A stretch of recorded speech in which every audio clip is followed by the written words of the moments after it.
One of the most interesting topics I've ever filmed. And you've been a monk for more than 10 years. Yeah, we are still preparing for a ceremony.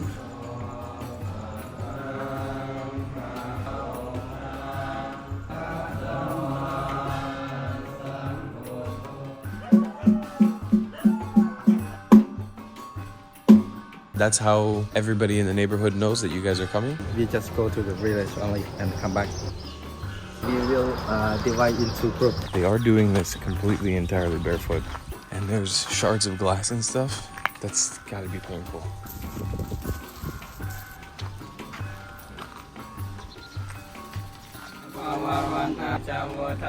If we have a special ceremony, then we will pray here first. Every monk is different. Buddhism is not just a religion. In my opinion, I'm not sure what is God. No wife, life. no kids. No. I think of all these religions, everything is sort of interconnected somehow.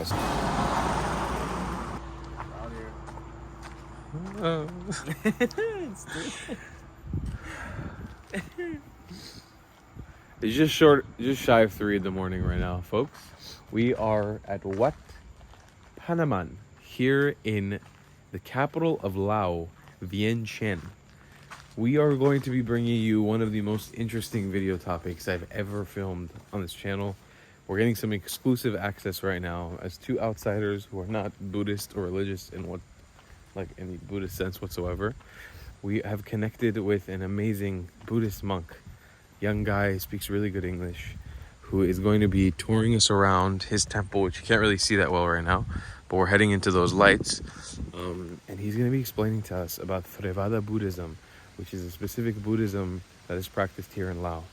So, in just one moment, I'll bring you guys into the temple, and we're going to have an incredible experience learning all about this. We're approaching the temple right now. This is Hatsari. He is a Buddhist monk here in Laos. And maybe you can tell my audience who you are, where you're from. My name is Venerable Hatsari. I'm 33 years old. Now I live in Panman Temple. Originally, I'm from Paksay, but and my family moved to North Sayaburi.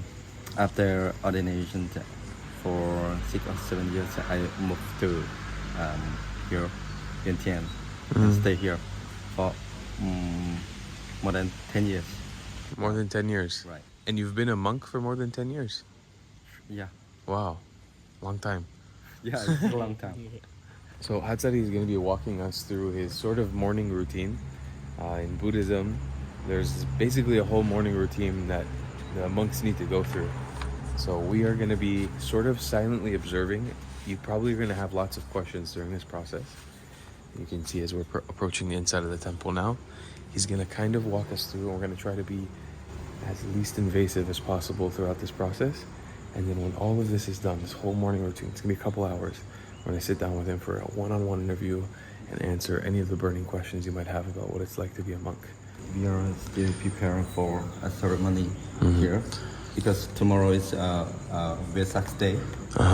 So we have to celebrate for the Rosh Buddha birthday, Enlightenment Day, and also Mahaparinibbana is a day of his pathway.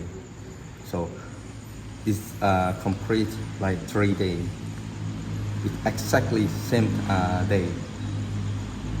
It's Vesak Day tomorrow. So we prepare for a service on that day. And also we prepare for Vesantara ceremony. It's a festival. That is our culture. That is also one of Bodhisattva accumulation his perfection. So it also will be Saturday and Sunday.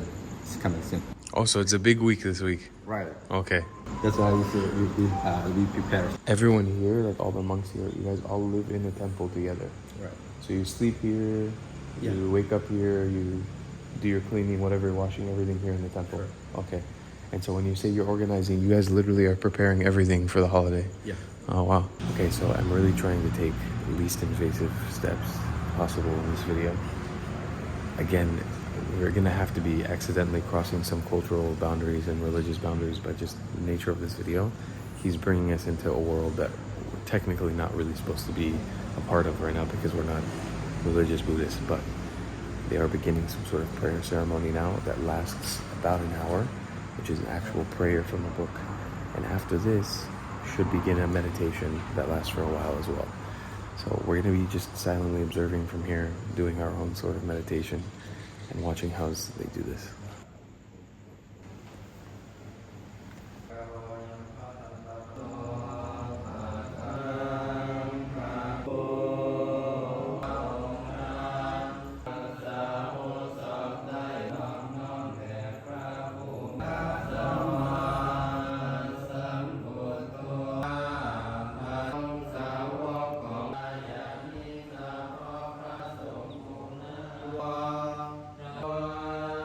So now the monks behind me have entered a meditation state. After about almost an hour of prayer, they've got about a 15 to 20 minute session where they just are silent and in a meditative state. And that's what we're witnessing right now.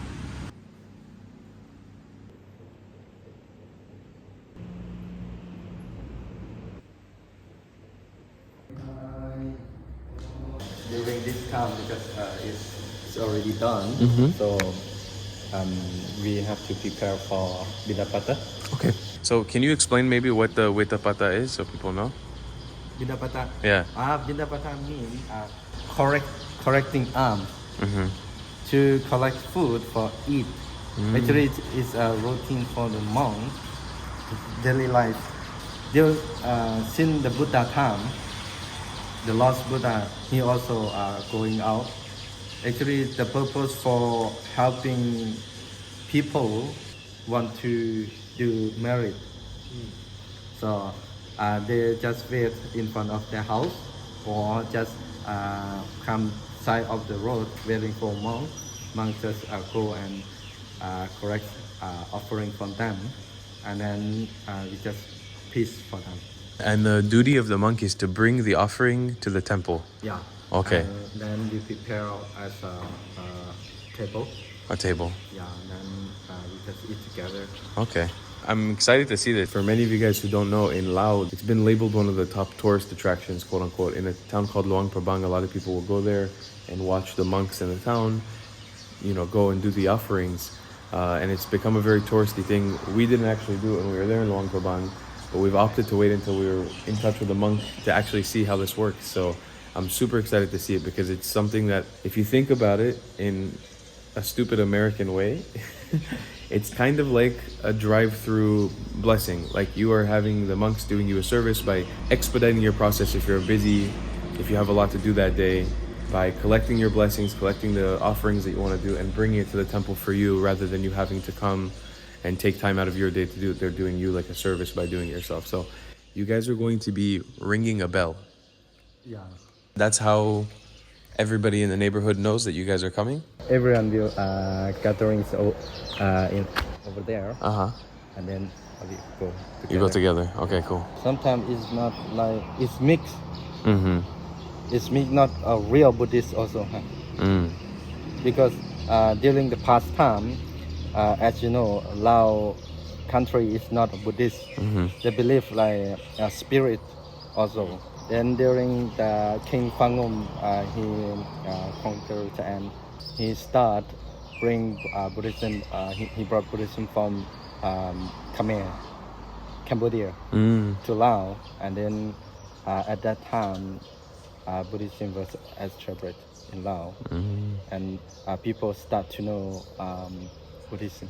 Then some, it will be like it's kind of deity or spirit guard.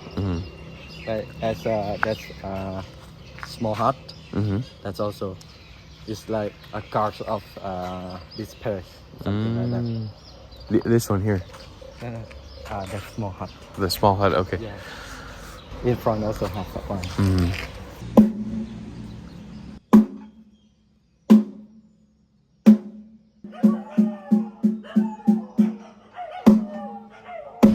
So yeah, right around 5 a.m. rolling around, getting ready to do and collect offerings.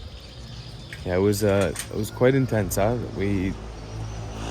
We've done some things like that before, but we were passing out. We had zero control in being able to stay awake there. Yeah, it was pretty difficult. Yeah, it's But just nice. It's nice. The Very, chanting very is nice, really yeah. nice, and I don't know if it reminds me of Judaism. I found like the rhythms and the sounds like very soothing, kind of like Samaritans. Samaritans. Yeah, I that felt that a experience lot. we have, If you guys haven't watched, we actually spent some times with the Samaritans in northern Israel. Crazy cool experience. Not northern Israel, northern West Bank. And yeah, it had a very That similar rhythm that you were rhythm. just talking about. Yeah, chant. At the end of the day, I think all these religions, everything is sort of interconnected somehow. So seeing like an ancient Judeo religion and obviously Buddhism being very ancient as well, maybe there's some sort of connection there with the chanting. There's definitely some sort of connection with these pups. Hello, Bubble. Hello, Bubble Boy. Oh, it's a whole bubble. It's a little dog from a temple dog. Are you protecting the monks? You're doing a very good job, sir. So you guys can see all the monks from around the temple, including our friend, are gathering around right now with these bowls. And these are the bowls that the offerings are going to go into. Everybody's preparing right now. They're coming from all corners of the temple and gathering at the big gate. What is the name of the bowl? Patta is a Pali word. Uh-huh. They just call and going Binda Pata. Binda Pata means goes correct. Bilda Pata. Yeah. That's not Lao. That's like Pali from Pali. Yeah. Okay. From And- Makkada, India. Oh, from India. Yeah. Okay. And so the offerings go in here. Yeah. Okay. Then everything the offers is put here. You will do this for how long? The offerings, or it doesn't? Like, do you have to collect a certain amount, or? It have the way and also this then like our place like during this village, and then we just go to the village only and come back. Only in this village? Yeah. Okay. So you go do like a loop in the village and come back? Oh, okay. We will divide into group. Two group? Yeah. Okay. You want to go up, one go. Okay. I don't know why this reminds me of when we did Black Friday shopping as kids. I have to say, this is one of those mornings, one of those video experiences that we're doing that I'm so grateful that this is my job. I just think about all the tourists that come to Laos and they line up in a tourist town and have to buy food and this and that. And I'm not saying it's a bad thing in any way, but like getting such an intimate experience like this, these are the moments I'm most grateful for. This is so cool that we're getting to do a walk along, basically, a ride along with monks.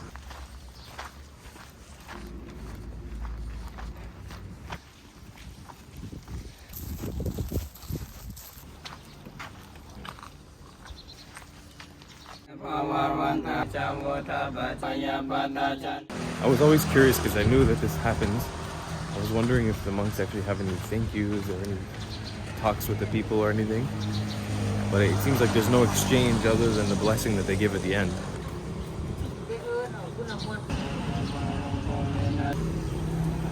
That was a super interesting experience, huh? Have you ever seen anything like this before? The water thing is interesting too. Yeah, The really significance of the water being poured. into a cup. Yeah, I don't know.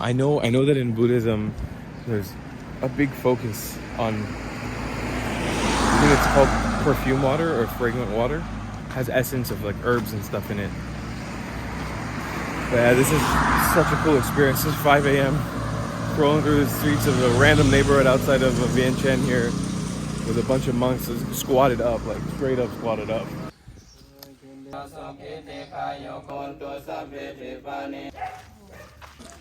just want to mention a point, if you guys haven't noticed. I filmed it to try to point it out earlier, but they are doing this completely entirely barefoot. From the concrete outside of the temple to walking here, I would be a mess. I'd be crying and complaining like a little baby. And this comes from somebody who walks around barefoot quite often.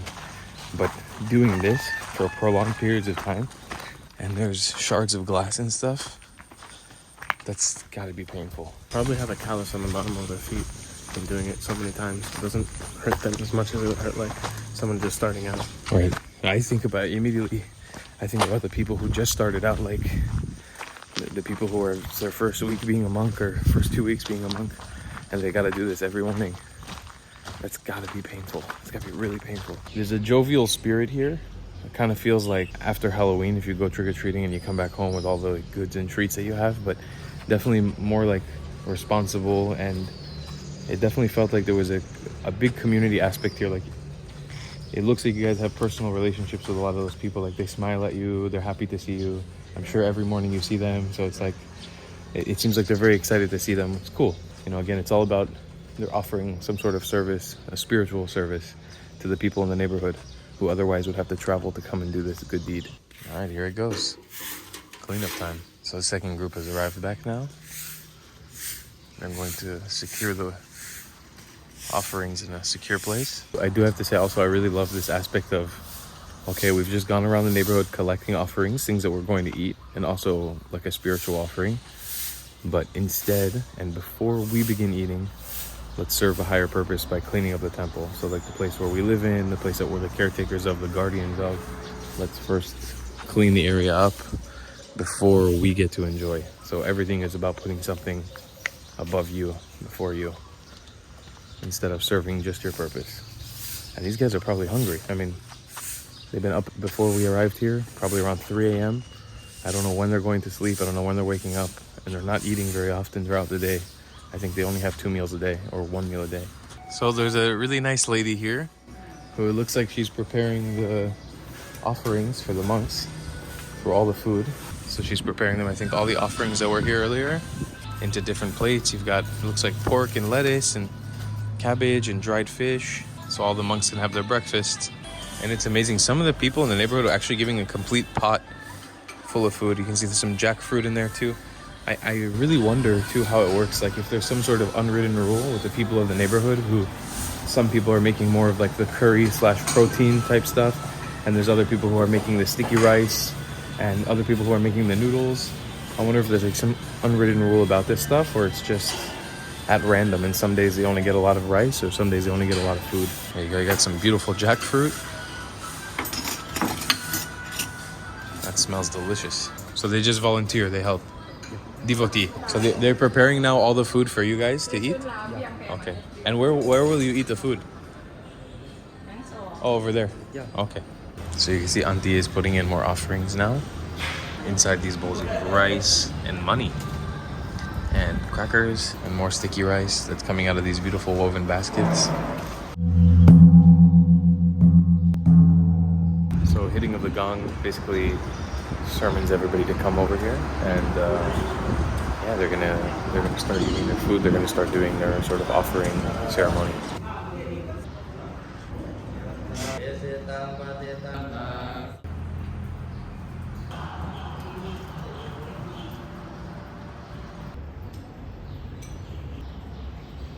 So basically observing from the outside after a full morning of preparations from 3 in the morning, prayers, sermons, collection of food, devotees coming and preparing the food. At 7:02, they are starting to eat.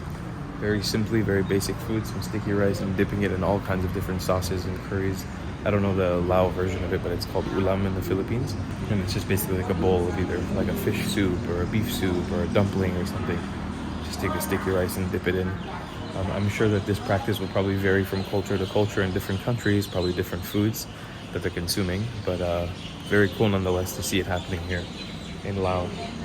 And I'm really excited that once the food is done, we're going to have to be able to do a Q&A, a one-on-one with our monk friend, and really get into what this is all about. So after the monks are finished eating, they actually bring the food to the devotees. Devotees can now partake in eating the food as well. But there we go, the monks are taking their bowls and they're continuing on their way for the day. From what we spoke about, this is the end of the scheduled morning. All that build up from 3 a.m. was all to pretty much eat breakfast and obviously devote yourself to God and to Buddha. And now we have some time for questions, and I'm really excited to get into it. So maybe we can start, first of all, you can just tell us, I know that in Laos, you practice a different kind of Buddhism, right? Something called Theravada. Actually, it's same. Same? Yeah.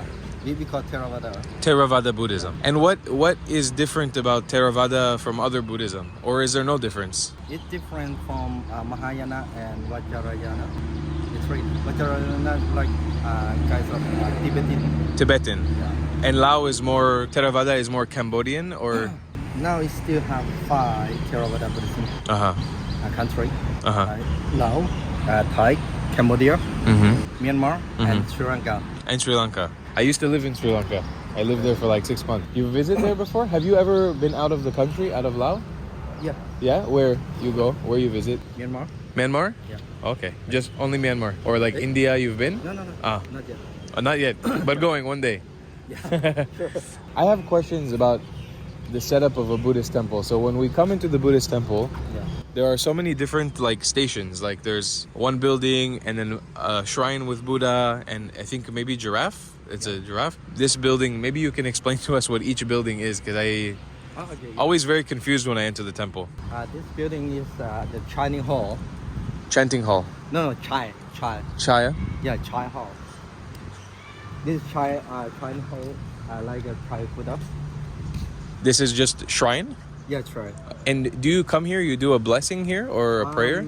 This is for lay people. Normally, if we have a special ceremony, then we will pray here first. Then lay people also bring like offering candle and flower here. So that's what the pots are there. Right. So the people will leave offering there. Maybe this is a stupid question, but I'm Yeah. curious. What is the significance of having the thing and the giraffe? Actually, this is not concerned about Buddhism, but this appear later on, and they just put here like lay people believe, and this like a guard for A guard. yeah guard. Okay. For giraffe is just for sewing. Just nice. A big golden giraffe. Actually, it's the first time I'm seeing a giraffe. I've never seen a giraffe in a temple. Okay, so then we have a shrine that's on special occasions. Right. And this one more time is This try hall. is it possible to go inside or no? Cannot go. This for just specific ceremony, ordination ceremony, Mm-hmm. and do some Vinaya Karma in there. And people who enter this, only monk allowed? Only monk allowed. Ah, interesting. So only monks are allowed access into this building. When you go inside, all the monks go together same time? Yeah. Okay. And little pray and do like Sangha Karma. Uh-huh. Sangha Karma means the order of bhikkhu. It's Vinaya Karma. Mm-hmm. It's a rule one who want to ordain. Then we decide to accept as a monk inside that. So this is where people become a monk. Amazing. So this is a very important building. Right. And every temple has this building or not every temple? Every temple has. Every temple has this. Temple means the whole area? Is the temple? is mean Whole area, so like Yeah. temple complex. Right. Okay. Can you tell me about what's the significance? How is it important in Buddhism? This is the size of one. Is one of animals, right? So in the Buddhism, why is he's devoted to the Buddha? The Naga. Yeah, Naga. Okay. Previous time when the Buddha period, one of Naga, he is very delighted to the Buddha. As he himself being like snake, right? Big snake. Then because of his balami, perfection, that he has accumulated for years or hundreds or thousand years like that. Then it make him is so powerful. Then he transformed himself to be a man and asked permission for Buddha to be a monk. Then at that time, Buddha allowed him to be a monk. One night, he stayed in the guti. When he sleep, then his will release his form to be a big snake again. Because of that, other monks see and surprised and afraid of him. Later, Buddha laid down the rule that animal cannot be a monk, cannot be ordained. Then this another story. They said after that, Naga just asked permission. If cannot be ordination one, then just be a part or size of the Buddhist, something like that. So you will see like this in front of the shrine hall, and also some it will be like over there. Some temple will have like that, and also have this kind of. So overall, the Naga is a good symbol. Yeah. Good relationship with people and Right. with Buddha. It's also have very powerful. Someone who believes in Naga, they pray for Naga, and Naga will come and protect them. People believe like that. Like a spirit of Naga. Right. Even nowadays. Yeah, even even now. Oh, okay. And can I ask this one? I see this a lot. Oh, this just flower. Just flower Yeah, just flower. They make nice and to offer. to offer for the Naga? Yeah, for Naga. For Buddha? For Buddha also, but not if for Buddha they will pray to the Buddha. statue, yeah. So this one's specifically for Naga. Right. Okay, very cool. That's really cool. I see the Naga all the time, and I was curious how important it is in a religion. So it's good to know. So this one is something you said was specific to Laos and Thailand, no? Yeah. Or like this one you will see this in India, or I'm not sure. you're not sure? Yeah, because this one is for like people they believe. It is this for how to say deity. This deity is or some ancient garden or ancestor. For ancestors to visit the temple? Some people they believe they build like this, and then ancestor will come and stay with them. Okay, and you have this in front of the house also sometime? Yeah, they have. Okay, and what about this building? I mean, maybe we should go from here. It's very complex. We call Hong Kong. Hong Kong means the hall, the building for the dome. This big dome there, and also bells over there, and also like wood bell up downstairs. Right, so today you hit the wood bell in the morning before the Binapata. and then This evening around 4, because today is before full moon day. This is 15th of Buddhist holiday. okay. So there will be drum In the second floor. Yeah, second floor. So then hit a drum, Yeah. boom, boom, boom to start the holiday. To let the people know. Okay. Tomorrow will be Buddhist holiday. Okay. And also it will be great day for Ross Buddha birthday. Something like that. Okay. Then the third floor is that bell is ring early in the evening every day.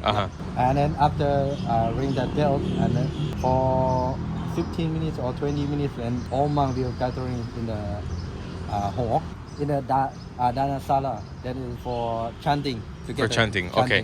So basically this building, every temple will have this one.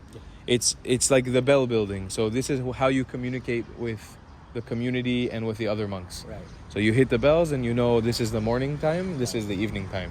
And the people who use this building, only monk. Normally only monk. Normally only monk. Yeah. Okay. What about this? The old monk, he already passed away. He built this one. I'm not sure the purpose of his build this one, but this one is like a pond for fish. Oh, it's a pond. I didn't even realize. Oh, maybe we can show it from here. So right in front of the bell house, you have here a fish pond. So he's explaining that one of the older monks who've already passed away constructed this. This is Buddha, right?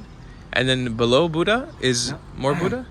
This one, the size of when the first sermons of the Buddha in India, after he enlightenment, then he tried to see who can accept or can understand his doctrine. So he realized that first is his previous ascetic, two ascetic, then who can or who has taught him about meditation, but he cannot enlighten.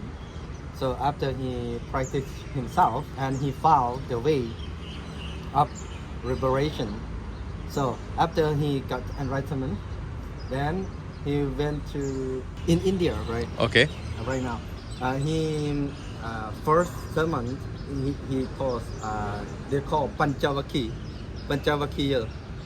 is 5 ascetic with him when he grew out from his parish. Yeah, the 5. 5, what is it called? 5 what? Panchavaki Panjavaki is people. people. Okay. Panchavaki is all are Brahma people. And then this is not Buddha here. No. She has a name, and how would you say her in Lao? Like the name? We call it the Mother Earth. Like in Lao call Me Tholani. Metolani. Yeah, Me Tholani. Okay. Me mean mother, Uh-huh. Tholani mean earth. Earth. Okay. To make this really dumb for the people who don't understand, but like to make this very explainable, I kind of see this. That's super nice. Yeah, you see. Here is also half Naga. Half Naga. Yeah, not in the first. This Mother Earth is start from their Mala. You know Mala. Mala is great enemy for the Buddha. Mm-hmm. He tried to conquer the Buddha seed. Mm-hmm. Then the Mala asked Buddha, who is witness for you to claim that seed be Buddha? Mm-hmm. Buddha seed, okay? Then he just puts his hand to the earth. Then the Mother Earth will come, and then she said, I'm the witness for the Buddha, because you see the water from from her hair, story like that. Mm-hmm. Then she just crushed her hair, and then all water is froze Mala away, something like that. Okay. It's like a frost. Defeating Mala. Right. Okay, I feel it important to note these as well, because almost everywhere you go in Southeast Asia, in the Buddhist countries, you will see these. And when I used to live in Sri Lanka, it was common to see these around, but they were a different shape. Yeah. But these are called stupas. Yeah, So what is the purpose of there's so many stupas too? this stupa is for keeping ashes of people who pass away. Ati means born. Uh-huh. Born. You see, this also one old lady who passed away. After burning, then they just correct born, and they put pigs born here. Okay, so this is kind of like a cemetery. Yeah. Oh. No. Memorial. Yeah. Just Because her ashes are in here? Yeah. Oh, and she passed away recently. This was 2023. Right. This was really recently, from 1929. When somebody passed away, you burn the body, and then you put it in an urn, like in a vase, and then you would construct a stupa like this, and put it in the temple, and then put the ashes in here, and it'd stay here forever. Not forever. Mm-hmm. It depends. Some lay people, they believe if the stupa is damaged itself, then they will take ashes to throw to the river. The ashes. People will pay for this. This is something that like the family will donate money to make the stupa. Okay. All of these different stupas. This is for people who have passed away. Yeah. This temple is old. Yes. Oh. That's where the says is about 80 over years. The well. Yeah. Oh wow. 80 years old. Yeah. More than 80. Wow. This building is for daring press. Daring press. Yeah. What is that? The press for sleeping. This is where the monks sleep. Yeah. Okay. Every night all the monks sleep together here. No. Here, this building also. So this is kind of like the monk house. Yeah. So inside the monk house you have bed, Yeah. shower, and everybody sleep together, or you have your own room? I have my own room. Own room. Here is 2 bed. 2 bed. So two people sleep here. So this is what inside of a monk accommodation would look like. A very simple room. You've got some instruments, some water bottles. And so he was saying this well is over 80 years old. The main building where we've been all morning. What is this one called? Sala. Sala. And the purpose of this building is it the main prayer hall? Yes, can be main prayer hall, and also when have any ceremony, they will held in here. In the sala. And you always take off shoes before going into the sala. Do you have a very personal relationship with the devotees? Like you see them every day, or they come here once in a while? This very close to each other, because they come here every day. Every day. Yeah, and I stay in this monastery for long, so they're very. It's like family already. Yeah, this building also for monks sleep also. Monk also sleep there. Yeah. So how many monks live here in the temple? 11 or 12. 11 or 12. And this one? This one is for the Buddha statue's birthday. Buddha's birthday. So there's different Buddhas here Yeah, different. for different days of the week, no? Your job here as a monk, You have to take care of the temple, right? What other jobs do you have to do here in the temple? Like, what other work do you have to do? Almost everything. We do everything. The monks. You do like mechanical work also if you need to build a roof or fix a tile or. It depends. Mm-hmm.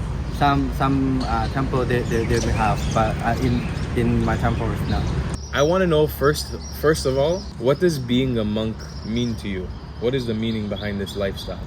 Actually, it's quite hard to say because it depends on our attention. Mm-hmm. Every monk is different. The purpose to be a monk, like for studying, and some is for just temporary to experience how monk life is. At that time, I also didn't know much about Buddhism. I just go to temple and study monk life is. And then I have chance to go to Myanmar. Then I start to learn more about Buddhism and also practice more. Actually, in Laos, I also have practice, but I cannot get in that deep understand for Buddhism. So, And in Myanmar, did you learn how to speak Burmese when you were there? Like you speak yeah, the language, so you can speak fluent. no.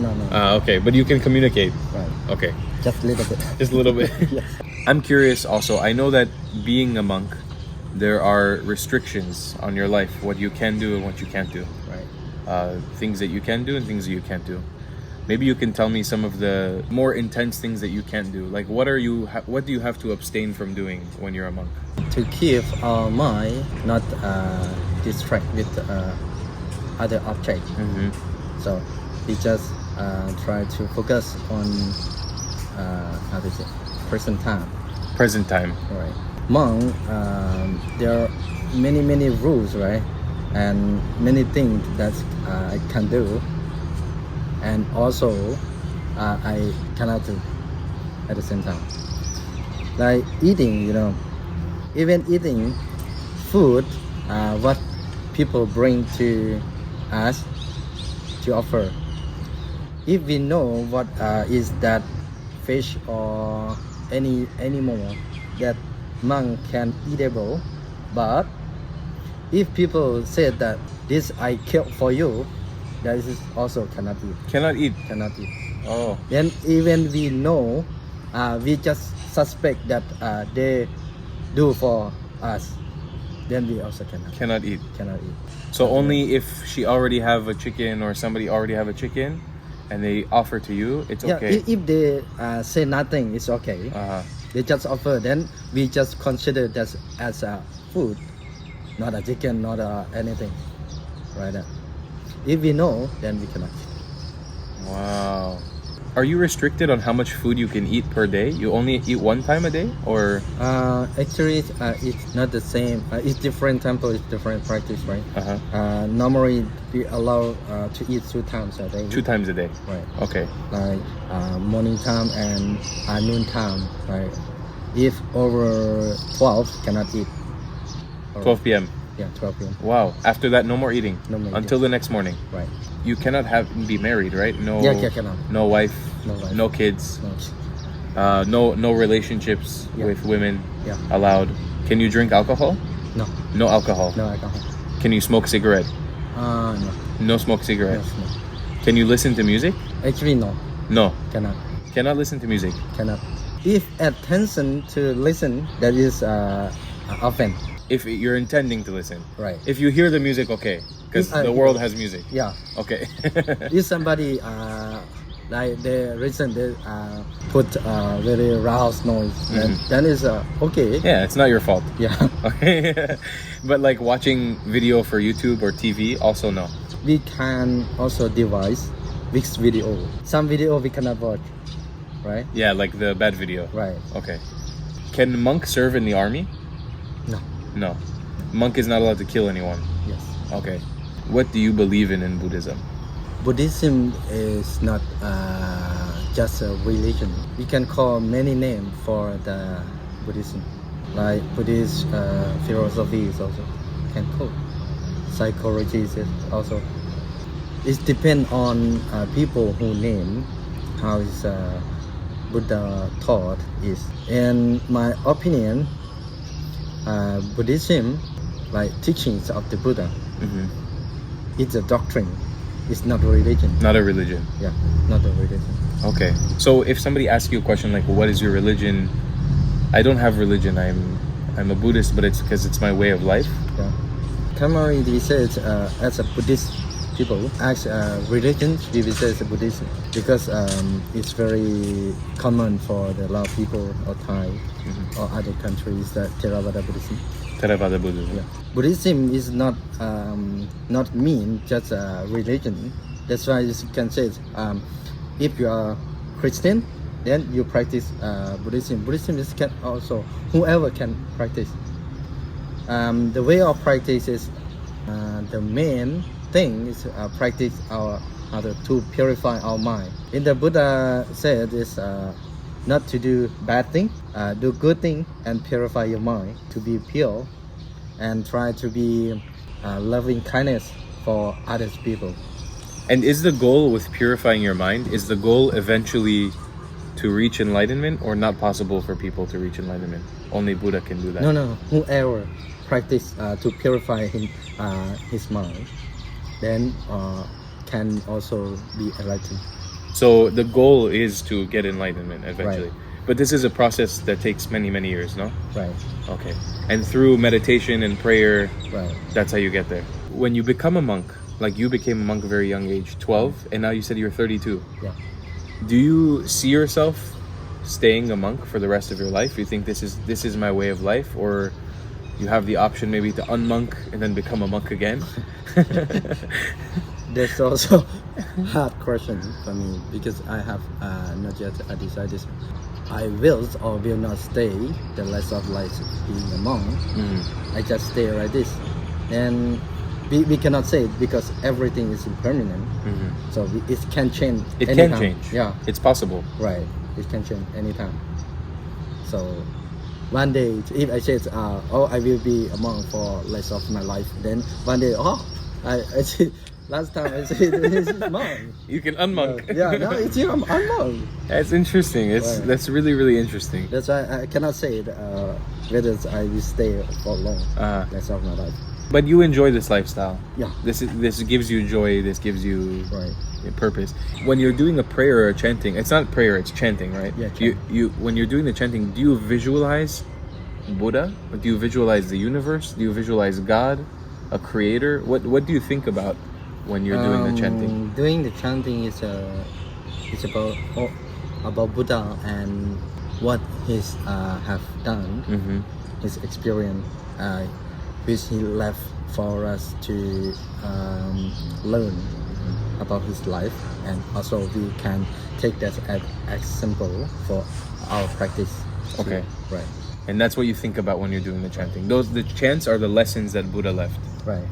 Amazing. Actually, it's all our chanting is Buddha teaching. All his teachings is the chanting. When you're doing the chanting, that's Right. That's also teaching. teachings of Buddha. Yeah. And there's lessons in there if you can understand the Right. language. And in meditation, In meditation, is not concerned about Buddha. for yourself. It's concerned about ourselves. Actually, meditation, we just keep our mind in the present time, and also just focus on breath, like breath in, breath out, and try to understand and consider all conditions around us and what has happened, and just feel it as it is, like that. So if you have something happen, it's very noisy, and then we can contemplate at just the sound, nothing else, something like that. If some dukkha vedana, like a bad feeling, is need pain, then you just contemplate that it's pain, just pain, nothing else, not knee or leg pain, Just it's pain. just a pain. Yeah. Okay. You isolate it, just Yeah. pain. Okay, one of the last questions, most important to me to ask is Buddha like the creator of the universe? No. Buddha is human. Buddha was a human. Yeah, Buddha was human. And you guys never pray to Buddha, right? You're just using the lessons that he left for you. We didn't pray for Buddha, but we praise him, like I pray homage to him because he the great man who found the great doctrines, and he can also like pass by until now, like that. But he is not God. He is not God. But you have the concept of a God or many gods. In my opinion, Yeah. I'm not sure what is God. Okay. Then I just thinking that there is no God, because sometimes just thinking that if there is a God, we can see God. And also another thought is like you said, God creates a human, then who create God? Human will create God, something like that. Then I just confused. What God is? What is God? Okay, brother, I have to be honest with you. I have a million questions that I want to keep asking, but I don't want to take up your whole day. If you agree with me, I would love to do a video like this again with you in the future. Maybe 1 year or 2 years from now, we can do this again somewhere else. Maybe you're in a different temple. Right. I have so many questions I want to ask you. The last question I want to ask, if you have a message for the world, for people, just you personally or on behalf of Buddhism, is there anything that you would want to put into the world for people to know? As a Buddhist point of view, we can say there is no refuge for no one can be refuge for anyone. Even God cannot be refuge for you, because you can be your refuge. Okay. That's it. Okay. Yeah. You know, when you're sick, no one can be your refuge. Only you yourself, you can fight with your sickness. Like doctor, nurse, they can get your medicine. That's it. Other than that, you can do by yourself. My mindset, if you think that my sickness will not be covered, then you will feel sick all the time. If your mind strong, then you will be better and recover. So it's what's up in here, the mind, controls everything. Yeah. Amazing. Well, man, I cannot thank you enough. This is a video I've been trying to do for like 2 months, and you made it happen in one day. Yeah. We contacted him on Facebook. In 24 hours, he made this happen. I really thank you so much. This was a bucket list for me, and I'm so happy to meet you and make a connection. And I would love to come back and do another video with you in the future. Maybe a year from now, 2 years, if you're still a monk. If not, we can still hang out. Thank you, man. So we are heading out of the temple right now. That was an amazing experience. I know sometimes videos like this can come off as a little mundane, like especially like waking up at 3 a.m. and we're just like sitting here asking a lot of questions. Like there's not a lot going on. It's not like action packed. We're not running with elephants through the jungle like we were in Thailand. But overall, I mean, did you enjoy learning about that? Was that eye-opening? Yeah. Yeah. I mean, I feel like just having that conversation with him about, especially with God, I can kind of piece together how a lot of people in the West do adopt the ideas of Buddhism into their life without this being conflicting with their actual religion. I think a lot of people maybe sometimes can be misguided about it or romanticize what it is and what it isn't. But from his perspective, it really seems like it's not a religion. It's just a way of life. Anyways, folks, appreciate you guys watching another video from here in Laos. We got a few more content pieces coming from Laos, so hope you guys keep watching the videos, and we'll see you in the next one. I love you long time. Slap him out, Moshe. And I'll see you next one.